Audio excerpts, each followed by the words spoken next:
اختي رنت عليا وهي تحت البيت، قالت لي انا طالعه السلم اعملي لي غدا بسرعه على ما يجي. قلت لها حاضر عينيا الاتنين. قالت لي خلصي يلا عشان قدامي 5 دقايق بالظبط. قلت لها خلاص ماشي، هعمل لك الاكله في ثانيه. طب يا ترى اكله ايه اللي هتاخد 5 دقايق دي؟ اكله ايه اللي هتاخد 5 دقايق دي؟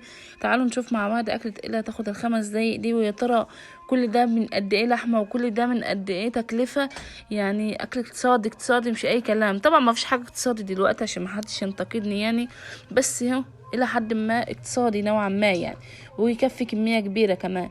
يلا بسرعة عشان اختي طالعة واحنا ما عندناش اسانسير، اكيد حد هيعطلها في السكة ولا حاجة. قبل ما نبتدي الفيديو بتاعنا سموا وصلوا على الرسول، ويلا نشوف الفيديو بتاعنا ايه على طول. هاتي بقى الطاسة وحطيها حطيها على النار كده. قبل ما تجيبي الطاسة هاتي بصلتين وقرنين فلفل خضر وقرن فلفل اصفر وقرن فلفل احمر، او يعني نصاص او يربع. انا كان عندي حتت كده باقية من السلطة، خدتها كلها ضربتها في الكبة مع كام بصلاية كده، وقمت جايه مش خساره في اختي ده طالعه على السلم بقالها 10 دقايق، وقمت جايه ضرباهم في الكبه وجايبه الطاسه بتاعته في قلبها معلقتين سمنه بلدي كده، ونزلت باللحمه بتاعتي كنت لسه مطلعاها من الفريزر. ما هي رنت عليا فجاه بقى. حطيت اللحمه كده وغطيتها سيكه، ما فيش دقيقه واحده بس، وقامت جايه فكه معايا وكانت زي الفل. وبعدين قمت جايبه وغطيها بغطا كده ثانيه واحده بس، فكت معايا. قبل بقى ما اغطيها احط عليها فلفل اسود وملح. اول ما بتنزل على النار بحب اقوم جايه حاطه الفلفل الاسود على طول، وحبه ملح كده وحبه كمون وحبه كزبره، ومش هحط حاجه غير كده، ورقه اللورة تقريبا في الاخر وبس، ما فيش حاجه غير كده احطها تاني. وبعدين هاتي كمان طاسه معاكي بقى وتعالى اقولك هتعملي ايه. يلا بسرعه يا نار خلصي بسرعه، اختي طالعه على السلم ما ينفعش الكلام ده. ودي الحاجات اللي انا وريتها لكم. هنزل بقى بيها في الكبه كده في ثانيه، اللحمه بتاعتي فكت عين في ثانيه. وقمت جايه نازله بالخليط بتاعي. المفروض ان انا اخلي حبه من الخليط بتاعي ده عشان احطه على الطاسه التانية اللي انا هعملها، بس انا نسيت، بس عادي يعني. زودي بقى البهارات اللي بتحبيها، عاوزه تزودي تست البهارات شويه زودي، اللي رايحك اعمليه. قمت جايه بقى نازله بالبهارات بتاعتي كده زي ما انتوا قصدي بالخلطه بتاعتي كده. اقسم بالله كانت ريحتها فواحه. وما تنسوش فص توم برضو في وسط الموضوع ده عشان يخلي ريحتها حلوه قوي. ماشي كده احنا بنزود اصلا نسبه اللحمه، وكمان بنزود القيمه الغذائيه بتاعتها. وكمان هو اصلا يعني هو ربع كيلو 300 جرام لحمه بالظبط. هو طبق كده وما انصحش حد بيه. لو شفت اسمه في البدايه يعني ما انصحش حد انه يجيبه، لان اللحمه مش احسن حاجه يعني.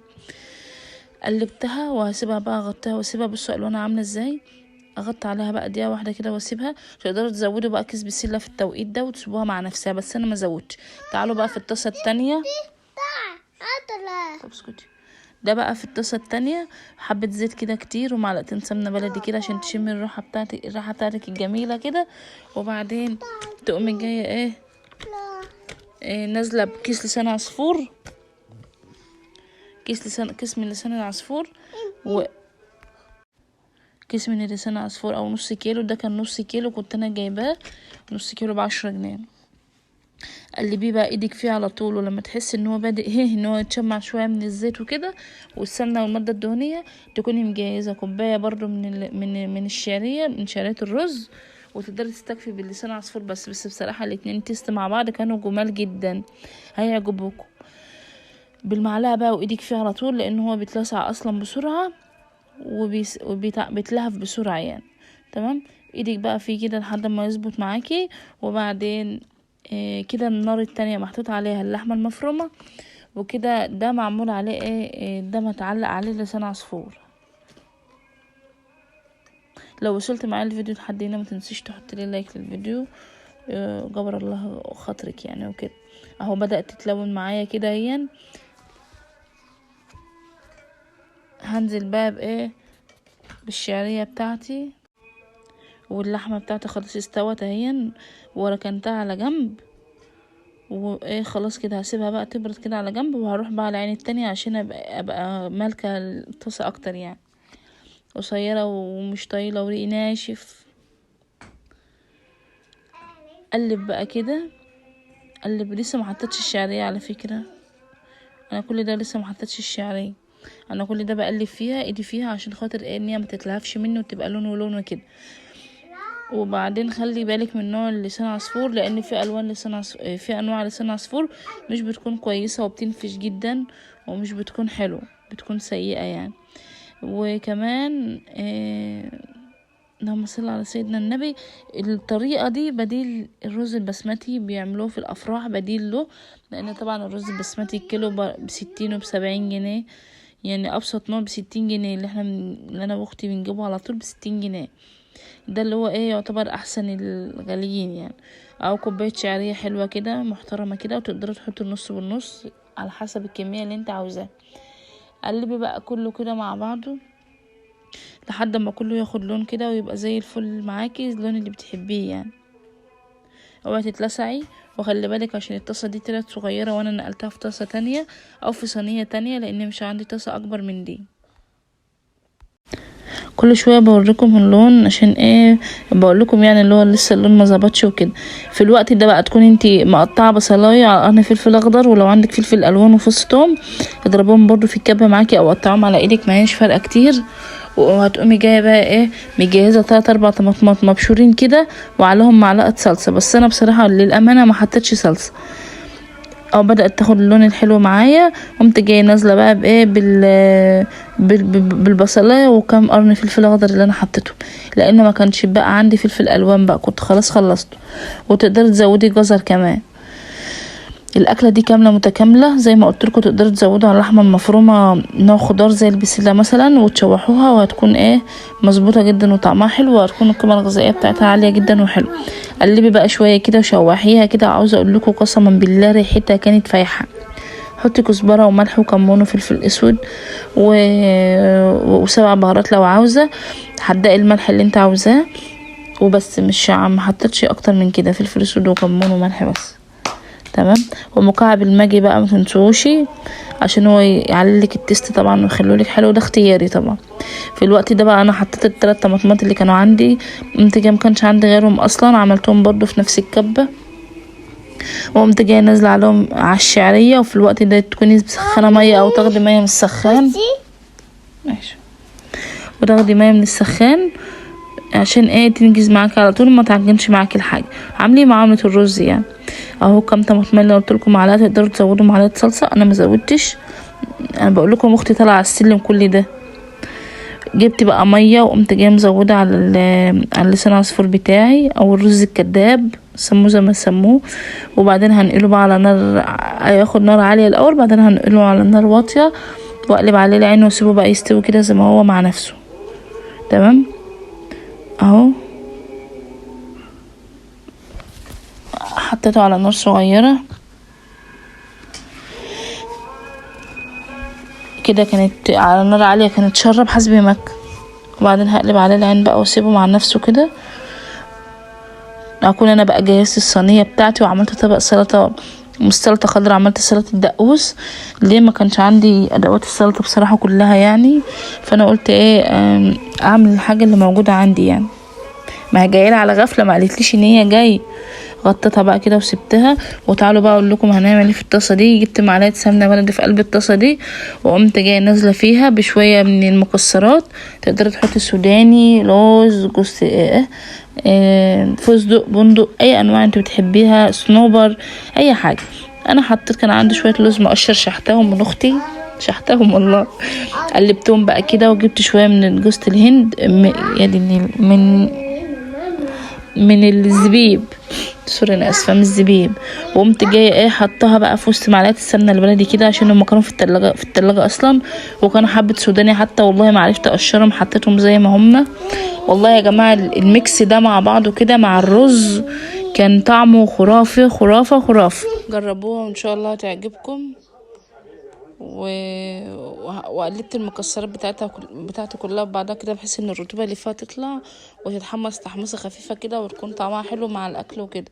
واللي ما بيحبش الزبيب في الاكله هيحبه في الاكله دي، وصدقوني جربوها يعني. المهم انا عاوزه انجز بسرعه بسرعه بسرعه عشان اختي طالعه على السلم. المهم خلصت بقى ده وحطيتها بقى على جنب كده برضو عشان تبرد. واللحمه خلصت، اللهم صل على سيدنا محمد. الشعريه هنا يعتبر برضو خلصت. كل ده كده يا دوبك واختي بقى واقفه تخبط على الباب. قلت الجنه بنتي ما تفتحيش يا جنه، اصبري يا جنه ما تفتحيش لما اخلص اما احط الصينيه واحط الاكل كله على على الارض وكده، ونكون خلصنا الاكل بتاعنا. في الوقت ده بقى انا عملت سلطة الدقوس، عبارة عن طماطمتين وعود خضار محشي وفصين من التوم وحبة خل وحبة كمون وحبة كزبرة وحبة ملح وليمونة، وضربتهم كلهم وقرن فلفل اخضر وضربتهم كلهم في الكبة او بشرتهم على ايدك. اللي رايحك يعمل ايه؟ يلا بقى نغرب بسرعة. انا اول ما اقول لجنة اوعي تفتحي اوعي تفتحي يا جنة. جبت الصينية بتاعتي وهغرف بالطريقة دي كده. الطريقة دي عجبتني او يعني كانت حلوة. عملت صينية قد ايه بطريقة بفلوس قد ايه، وموضوع سهل جدا ومأخدش مني وقت، يا دوبك هو وقت الفيديو مع الاضافة لوقت السوا مش اكتر من كده. المهم حطيت بقى كل لسان عصفور والشعرية اللي معايا كده بالطريقة دي، و300 جرام لحمة عملوا زيادة عن كيلو الا ربع مثلا. طبعا ما حطيتهاش كلها لان انا حسيت ان هي كتير. ده انا عاوزه اقول لكم والله ان انا عملت بالطبق التاني ده صينيه جلاش برضو. نزلت بجزء من اللحمه كده، جزء كويس محترم يعني، وشويه المكسرات العسل دول. اقسم بالله لو عملتها جنب، بصوا، جنب عزومه في الطبق برضو كده او طاجن، هتبقى حاجه كده فخر من الاخر. هتعجبكم جدا وهتكون ايه عند حسن ظنكم وظن حبايبكم. دوقوا بقى كده المكسرات بالزبيب مع اللحمه مع لسان عصفور، هتعجبكم جدا. تقدري تعمليها طاجن تحطي على وشها موتزاريلا وتدخليها الفرن، بس الطريقه دي عجبتني اكتر. قلت لجنة بقى خلاص انا خلصت اهون، روحي بقى افتحي لها الباب خليها تدخل. تدخل بقى وتشوف امك وهي شملوله كده وخلصت الاكل كله في ثانيه واحده. ودي جنة بنتي كانت بتاخد سودانيايه.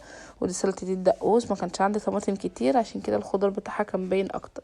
وده كده كان الغدا بتاعنا النهارده. ما تنسونوش بقى في لايك وشير وسبسكرايب للقناه. اروح بقى اكل انا واختي، والسلام عليكم ورحمه الله وبركاته.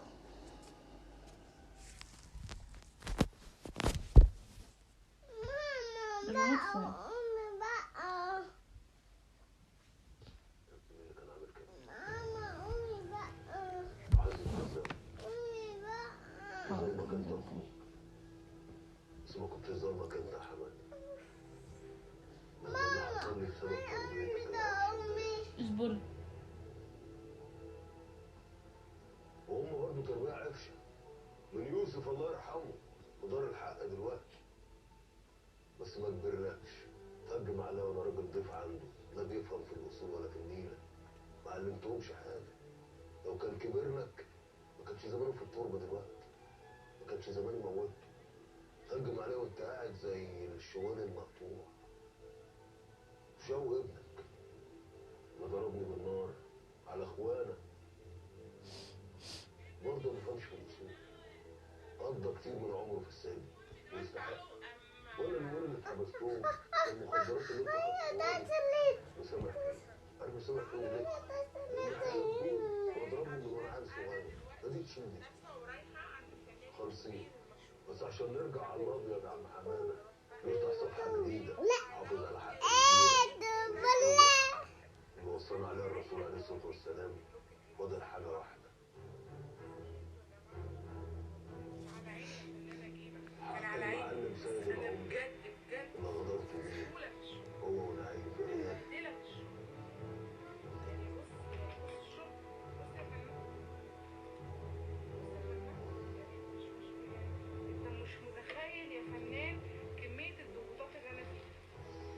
اتكل على الله انت يا حماد. اسحب كرسي واقعد على الرصيف واتفرج على المباراه اللي هتدور في السيده دلوقتي. قول لابو كركن يا شوقي لحسن قسما بالله العظيم لو فضل واقف هيتضرب معاك. صباح الخير يا مسلم. صباح الفل. بقول لك ايه، كلام من قلبي ليك. المحشي ني في ني ده تحفه، ومعرفش ازاي 90% من مصر والوطن ضلبيني انت جربت شعور انك انت على اي عرض. اسلمكم شوقي رب العالمين اتفقنا. برجوله نعيم اللي يحب النبي يصلي عليه. عايز اقول لك ان لو كان على راحتي ما راحتي في كلامي فيك.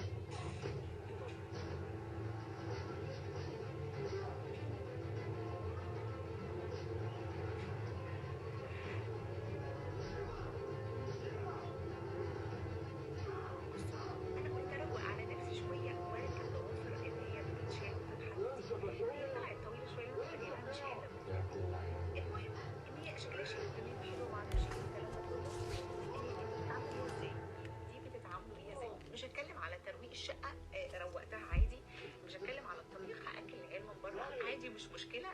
انما يا جماعه انا مش عارفه اهرش في ودني لما بتاكلني، ما بعرفش اسمع يهرش، مش عارفه اهرش في مناخيري، لو في عموس هنا وما اعرفش اشيله يا جماعه. اي نعم كل الحاجات اللي انا مش عارفه اعملها معفنه، بس دي حاجات انسانيه، متطلبات انسانيه. الناس اللي بتركب الحاجات دي على طول وعايشه بيها يعرفوني هم بيتعاملوا ازاي. انا مش عارفه اتعامل، انا هشيلها مع الله. بصوا انا قلت اروق على نفسي شويه واركب ضوافر اللي هي بتتشال وتتحط دي، هي طلعت طويله شويه اللي انا كنت جايباها من بس انا ما لقيتش ونس للعمر احسن منك، ما لقيتش صديق وحبيب وقريب وسنين تتعاش غير وانا